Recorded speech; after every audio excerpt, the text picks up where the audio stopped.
So I want to start off this whole thing saying this game may not be for everybody, but it was definitely for me. Now, do I have some critiques about it? Sure, we're going to be discussing it in this video here. But overall, this game was exactly what I was looking for when it came out. It's exactly what I wanted out of a Mafia game, and we pretty much got it. Obviously, like some of the endings that some people might feel be a little weird, but we're going to discuss that here today, so let's get into it. So if you don't know anything about Mafia and you're brand new and you're coming into this and you're watching this review wanting to know more about it, it is a linear story-based action adventure game. And you might have moments where you think it's open world and you kind of are in this open world, but you're living in through it. You're not really exploring the open world. It's kind of guiding you everywhere along the way. And they said this after the disaster that was Mafia 3 that Hangar 13 went through, where they did this open world concept. Didn't really work out. Here they kind of went back to their roots in what we saw in the Mafia Definitive Edition, where it's this open world, but the missions kind of guide you through it. There's not a lot of chances, or pretty much no chances at all, to really go out and explore. And if you do, they start telling you, hey, you need to come back, you need to come back. So when I say this is a story game, it is a story game. There is a lot of cutscenes. Do not expect a ton of gameplay. Do not expect a bunch of gameplay features and things like that. This is solely going to be about the story that it is trying to tell. Imagine it almost like an interactive movie in that sense. So this game takes place in the early 1900s Sicily, which is a new area and timeline that the Mafia game is covering. This is supposed to kind of discover and learn more about the origins of the Mafia. Now, I do know after doing further research that the Mafia actually dates back into like the early 1800s, mid 1800s in Sicily, but this game kind of provides you a good insight of how Mafia business organizations started to expand and go to the United States as Italy and a lot of people were fleeing their situation to then go to the United States. And this game kind of tells that story of what's happening prior to the mass migration that was happening from Sicily, and kind of how the business started happening between the families from one country to the other. So you start off and you play as this character named Enzo, who works in the mines, where eventually you escape and you join another Mafia family, because the mines are currently owned by one Mafia family. So we're not quite sure where the character Enzo comes from, his background, what happened to his family. They don't really discuss too much about his origin and how he ended up in these mines. But essentially at one point, the Mafia family pushed him to keep on working, even though there was this volcano that was going off, causing sort of tremors throughout the island. And one of his friends die, and it results into him getting into a fight, standing up, and then he eventually flees. He's on the run for a couple days, where he eventually runs into the Teresi family. The Teresi family catches him because when he was hiding out from the other rival family, he was hiding into the Teresi territory, which the other family crossed over. When they saw that he crossed over, they said, you know what? No, because of the beef that they have, essentially, and I'm kind of summarizing this pretty simply. He's like, no, you know what? You crossed our territory. He's ours now. You can't do nothing with him. So eventually there you work through your ways up through the family tree, where you slowly become the right-hand man to the Don, or the boss that is Don Teresi. Now, one thing I will say, and I want to talk about the setting and the environments that they've made in this game, the open world, quotes unquote, is absolutely gorgeous.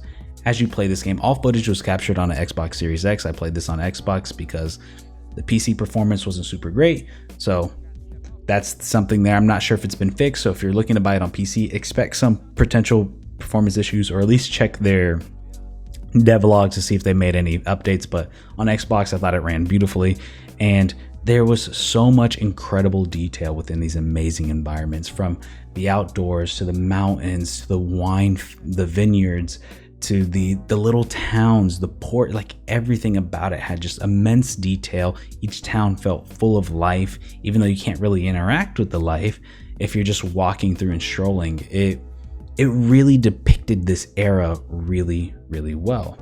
It did a great job of making you feel like you were there, like you've experienced it. Somebody who's been to Italy, it really does kind of capture that essence of what you see.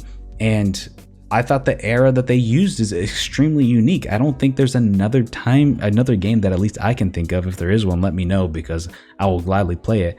That sets place in the early 1900s in Sicily. There's not very many games that even cover the early 1900s at all, outside of a couple here and there. So I thought the way they've represented this island was just absolutely incredible. Now, kind of like what I mentioned earlier, one of the downsides, and it's not really a downside because they made this very clear leading into the game, that this isn't an open world. But because the world is so beautiful, and because you can see everything and you can hypothetically drive everywhere, it makes you feel like you want more, like you want to go out and see this, you want to go explore this beautiful world that you're in. So it's kind of very tempting in that way, versus maybe if they didn't make it so tempting, a lot of people wouldn't be like, oh, but yeah, basically do not expect open world activities, do not expect side quests, do not expect any of that stuff. That stuff, it is purely based on the story. Each step takes you along the way. You watch full length, super long cutscenes, which I honestly love. I thought the acting was really good in this game, but if you're expecting an open world experience, you will be a little disappointed.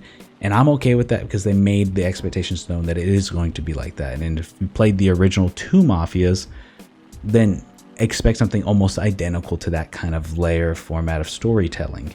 And like I said, it's not really a downside, but the one thing it does make me a little upset is like, oh, it would be nice to kind of explore. Now, one thing I did find was odd was if you go back to previous Mafia games, like Mafia Definitive Edition, they do have an open world mode.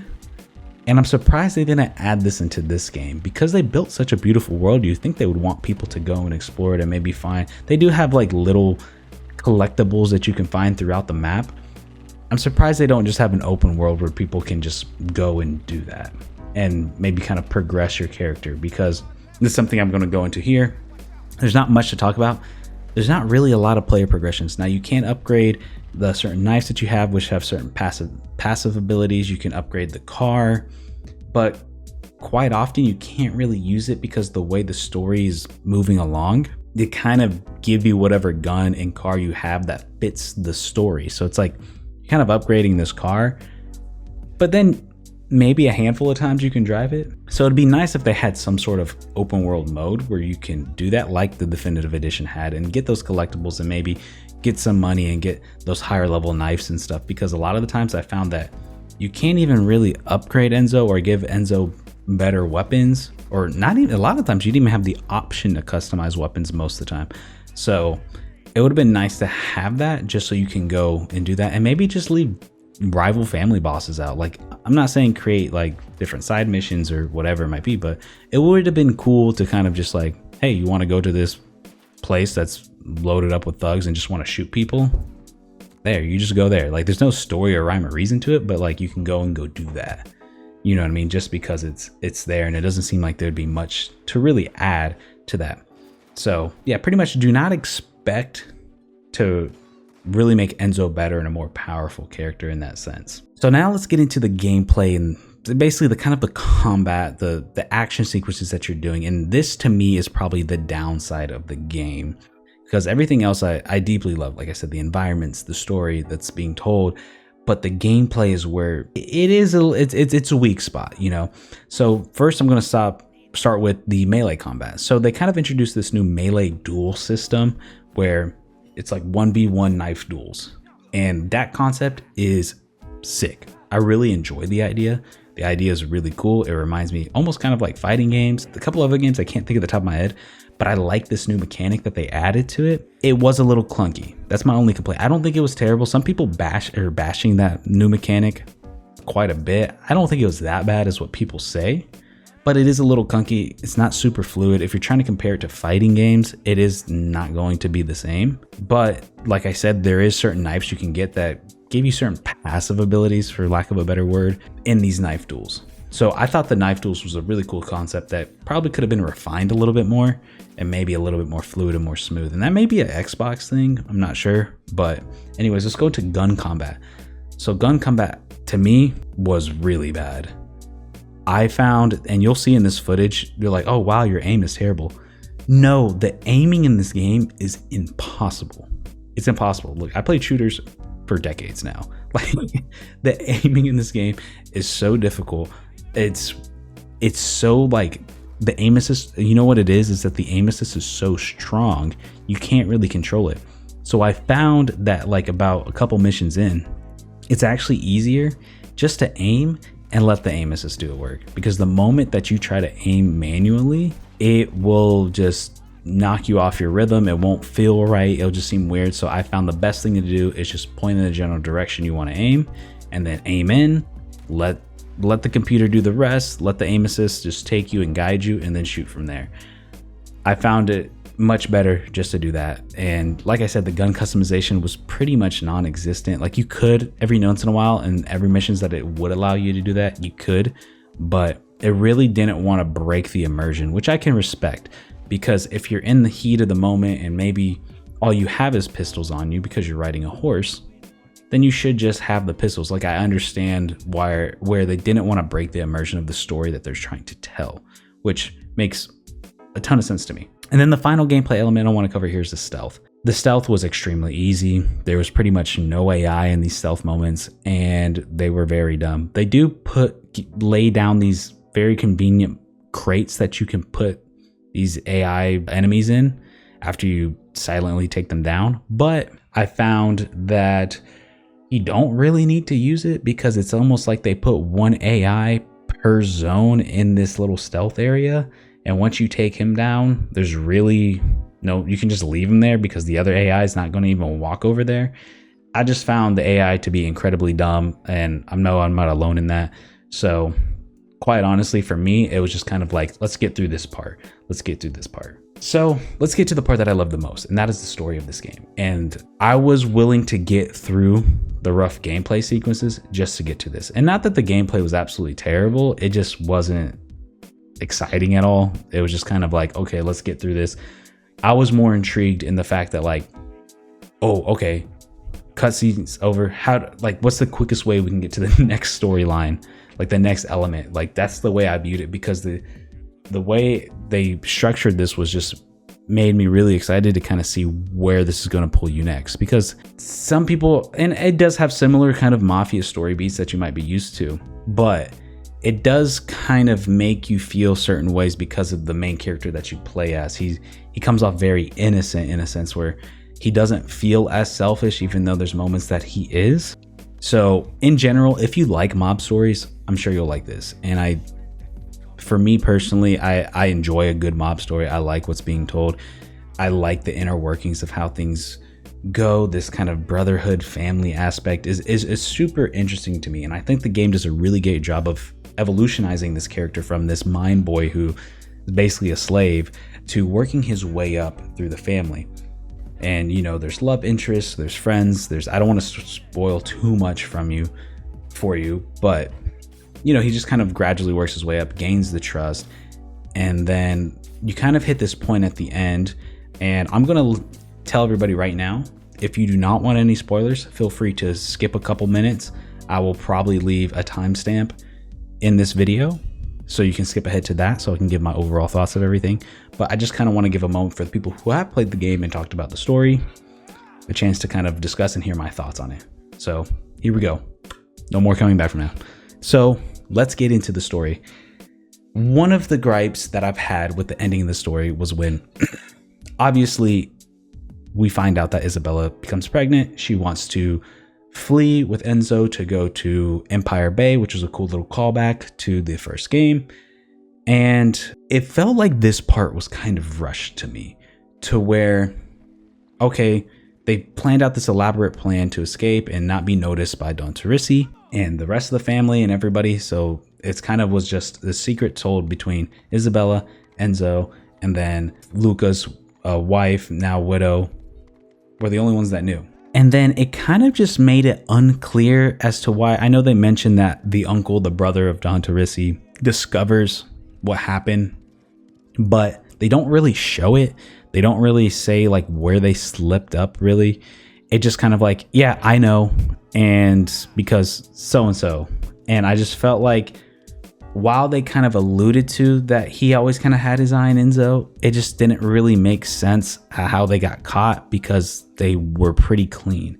And then on top of that, let's fast forward a little bit. You know, they separate the two, they put one into the other side of the other house and all this other stuff. And then we get to the part where basically Don Torrisi is trying to kill Enzo, Cesare is trying to kill Enzo, and all that jazz is making sense to me. It's fluid. But then right at the main kicker of the story, where Enzo dies and Cesare kills him after he defeated Don Torrisi, just doesn't really make a ton of sense to me. I've seen the explanations of what people say and why, that Cesare was this person who just had kind of this, even though they became best friends towards the end, he always had that underlying jealousy towards Enzo because Cesare was always there. He was always looked down upon, and somehow you have this guy who was a Caruso, a mine boy, just overtake him. But in reality, I mean, it made sense. Enzo was doing more things. He completely wiped up I'm drawing a blank on the name of the other family and the main mob boss, completely took all them all out. And it felt like he was proud of him, but I guess he just got too caught up in the moment that into the idea of this whole idea of this mob family, that the moment that they found out, they felt he was disrespected.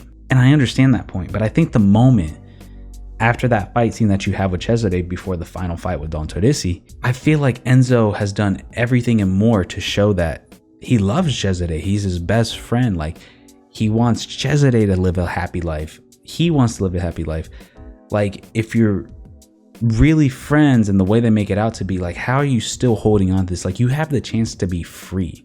Because the one thing I did like what they told in the story was that Enzo always made it clear that he really just wanted free will, like the entire time, because his entire life, and that's where kind of the sadness of all of it comes from, is that he never had free will. He was never able to do what he really wanted to do and live the life that he really wanted to live. And I understand that the premise of all mob stories is that no one comes out alive. And I get that. And I actually like it when things end like that. If we use like Breaking Bad, for example, even though it's not a mob story, it's a cartel, it's crime. Eventually it always catches up to you. And it caught up to Walter White in this instance. And that makes sense to me because you see somebody like Walter White slowly evolve throughout the time. But if you look at somebody like Enzo in this story, I think he did start to enjoy it, but he also never really had a choice to ever back out. And I think he always knew at his end goal was to always have the free will to be whatever he wants to be and do whatever he wants to do. I think, yes, there was moments where you see him get caught up, but I think his end goal was to always leave. And then you finally have this chance to. He doesn't want to be a part of it anymore. It's there for Cesare to take if he wants to take it. And then he kills him. And it just doesn't make sense to me. And I know the idea is that to Cesare, family over everything, this organization over everything, this life over everything. But it's like you have the opportunity to be free and do whatever you want. And if you want to continue that path, you can. But your friend is leaving. There's no more ties to him. There's no one else competing for you. You have this open world to yourself. Let him be. And that part is just like, I felt like the ending was a little rushed. I felt like they wanted to give this story where it's like no one ever escapes. But the way they set up Enzo it felt like, honestly, very, like, left you with sour taste in your mouth. And that was my only gripe to a lot of this. But overall, the entire pacing throughout most of the game was great, and I loved it, and I was intrigued, and I liked seeing this evolution of him evolve.